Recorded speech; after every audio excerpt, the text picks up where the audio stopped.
आपका पहले नाम बताइए। बिस्मिल्लाहिर्रहमानिर्रहीम, अस्सलाम वालेकुम रहमतुल्लाहि बरकातुहू। मेरा नाम मोहम्मद असदुल्ला है। चिलगोड़ा जामिया मस्जिद का साबिक़ा सदर हूँ, मैनेजिंग कमेटी का।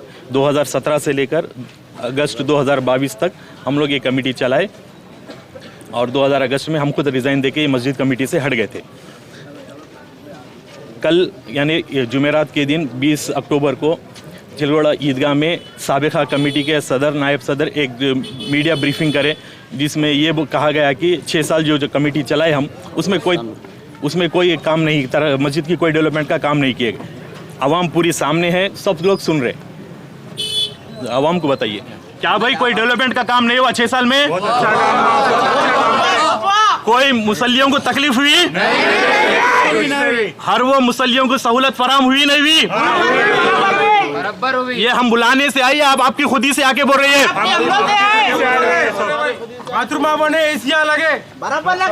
अब सुनिए डिटेल्स, अब डिटेल्स सुनिए, अब डिटेल्स में मेरी सदारत में जो काम नहीं हुआ बोल के बोल रहे, ये सुन लीजिए कि जो है ना 2017 में आने के बाद जो 10, 15, 20 साल, 25 साल से कमेटी थी, उनके हटने के बाद हम जब आए, हालत मस्जिद की ये थी, मस्जिद के जो 2 एंट्रेंस है, दाएं हाथ से लोग अंदर मस्जिद में जाने कतराते थे। बाथरूमों में जो है ना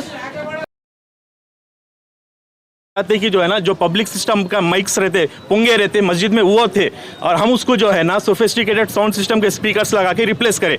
मस्जिद की वायरिंग की हालत ये थी, पूरे वायरा लटकते रहते थे। पूरी आवाम गवाह है, पूरी आवाम गवाह है। हम जो है ना पूरी ग्राउंड फ्लोर और फर्स्ट फ्लोर की वायरिंग का काम करे।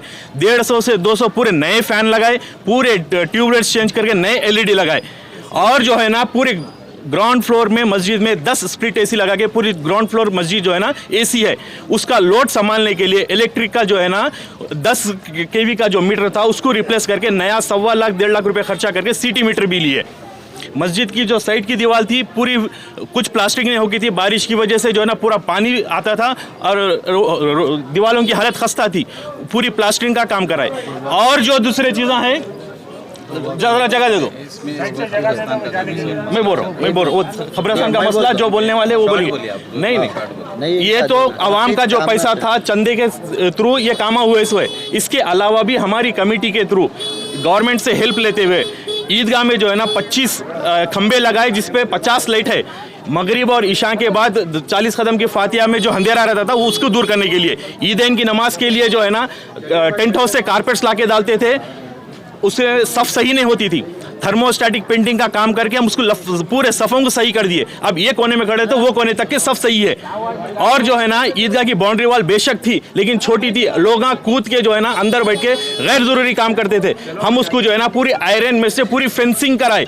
जिम्मेदारी बराबर मालूम थी और अल्हम्दुलिल्लाह बराबर निभाए, पूरी तरीके से, पूरे सही तरीके से निभाए। इलेक्ट्रिक का मस्जिद में मेंटेनेंस का ये आलम था, एक खटका डाले तो 22 फैन आते थे, एक खटका डाले तो 18 ट्यूबलाइट आते थे, उसको पूरा दुरुस्त करे। खबरस्तान में पूरा रात भर खबरस्तान खुला रहता था। क्या से मेंटेन करना बोले ना, क्या मेंटेन करे सुनिए। आज जो है ना 10 बजे के बाद से लेके सुबह फजर तक का खबरस्तान को लॉक रहता है, इस वास्ते के रात भर में जो है ना गैर जरूरी चीज़ें लाके खबरस्तान में डालते थे, जादू के टोने के, उसको हम रोके। तरक्यात काम में ये करे कि पूरी खबरस्तान में CC रोड है। आज हमारी कमेटी के में हुआ सो काम है। 35 खंबे स्ट्रीट के थे तो हम और मजीद एक्स्ट्रा 35 खंबे दलाए उसमें। आज 140 लाइट है खबरस्तान में। कर्बिंग का काम हुआ, गुसूल के लिए नए तख्तों का इंतजाम हुआ, बराबर बाखूबी करे। रही बात साफ सफाई की, दशरथ नाम है जो GHMC का यहाँ का क्लीनिंग का सुपरवाइजर है, उसको जाके पूछ लीजिए। जो हर हफ्ते 2 लोड यहाँ से कचरे के उठाता था। अख्तर जो यहीं के मस्जिद में खिदमत भी करते, उनको पूछ लीजिए।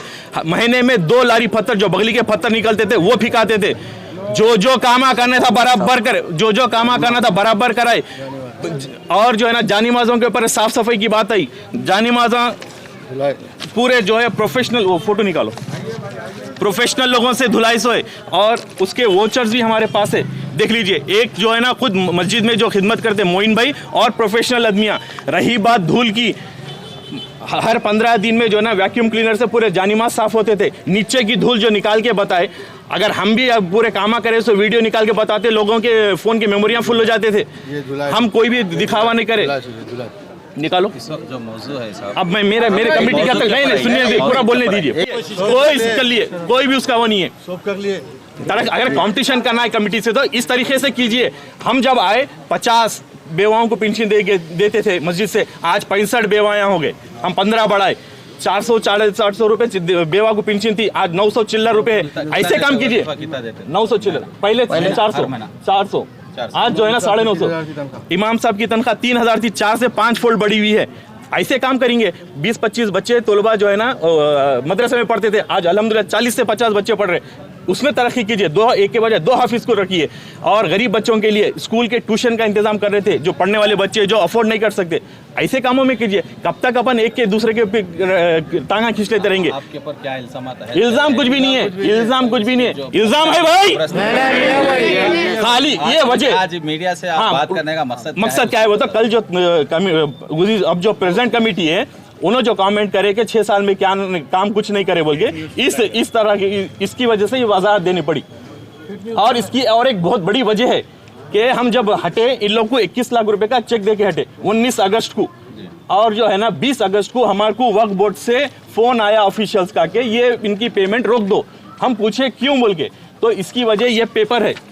ये लोग जो आप कमेटी में, ये लोग 20-25 साल पहले भी कमेटी में थे, तो इनके ऊपर जो है ना मिस अप्रोप्रिएशन, मिस यूसेज का फंड्स का इल्जाम है। वक्फ बोर्ड से इंक्वायरी बैठी हुई है इनके ऊपर। तो ये मैटर सब जुडिस है, अभी इसका फैसला नहीं आया। तो जब तक ये फैसला नहीं आया, ये पैसे रोको बोले, इसीलिए रोका गया। जिस दिन भी 21 लाख का अमाउंट रोका गया, 21 लाख का अमाउंट रोके हम। गबन का 70 से 80 लाख रुपए बताया जा रहा है, ये वक्फ बोर्ड का है। तो वक्फ बोर्ड का फिर हमको जब फोन आएगा, हम उनका अमाउंट उनको रिलीज कर देंगे। इतना ही बोलना था। ये खबरस्तान के ताल्लुक से उस ताल्लुक से जो कल हुआ, समीर भाई उसका जवाब देंगे आवाम से। अस्सलाम वालेकुम रहमतुल्लाहि व बरकातहू। मैं 1956 से मेरे दादी के नाम पे किरायानामा है, उसके बाद मेरे वालदा के नाम पे आया, उसके बाद मेरी बीवी के नाम पे आया। मैं किराएदार नहीं हूँ, मेरे घर वाले हैं, लेकिन के बिना इस वजह से कि नायब सदर मुन्ना उर्फियत मुन्ना है, उन्होंने जैसे मेरे इज्जत के साथ ये करे, मैं भी इंशाल्लाह ताला उनके ऊपर केस करूंगा डिफेमेशन का। और किराया पूछने का उनको अथॉरिटी नहीं है। इल्ज़ाम लगाया किराया इसलिए नहीं दिए कि 2 साल से कोरोना वायरस चल रहा था और मेरे खुद के घर में मेरी भावज और मेरे भाई का इंतकाल हो गया, उस वजह से मैं नहीं दिया। ये परेशानियों की वजह से अभी भी देने को मैं रेडी हूँ किराया, लेकिन ये लोग बाहर बोलने का इनका अथॉरिटी नहीं है। बिला वजह के इसको शर फैला रहे हमारे कमेटी के 2 लोग, हुसैना भाई और जो है सो मुन्ना भाई। बिला वजह क्या है ये? शुक्रिया भाई। मैं गुसूल दे रहा हूँ। कोरोना वायरस में 3 साल जितनी मेहनत किया हूँ, बस्ती में कोई नौजवान बच्चे को पूरा को मालूम है। महमूदगुड़ा, वारिसगुड़ा, शाहबाजगुड़ा, यलनार नगर, बौद्धा नगर, अंबर नगर, अडिकमेट और जो है सो हमारे साबिक़ा चेयरमैन सलीम साहब के घर के पास भी मैं जाके गुसूल दिया हूँ, बगैर किसी पैसों के। जो उन लोग देते हैं मैं वही लेता हूँ, समझे ना, बिला वजह। और मेरे तरफ से और साबिक़ा कमेटी के तरफ से भी कफन फ्री दिया गया है तकरीबन मैयतों के लिए।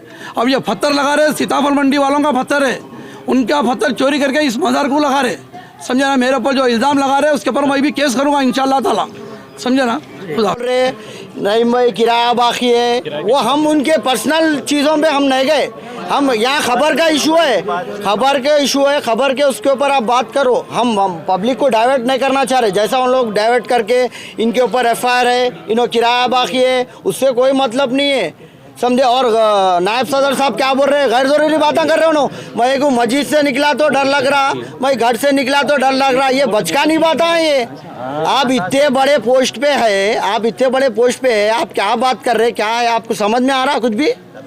खबरों की अभी जो जमीन है 8 एकड़ बोले, उसमें अभी कितनी जगह बाकी है ईदगाह करने के लिए? अभी कुछ का पीछे खबरस्तान में जगह बाकी थी, कोरोना की वजह से इतनी मैयतें आएगी, पीछे की जगह भी पूरी हो गई। अब एक खबर में जिसका हड़वार है उन्होंने जो से एक खबर में 2-2, 3-3 तफहीम हो रहे ऑलरेडी। अभी जगह बाकी नहीं है। ऐसे पक्के खबर हम बनाते रहेंगे।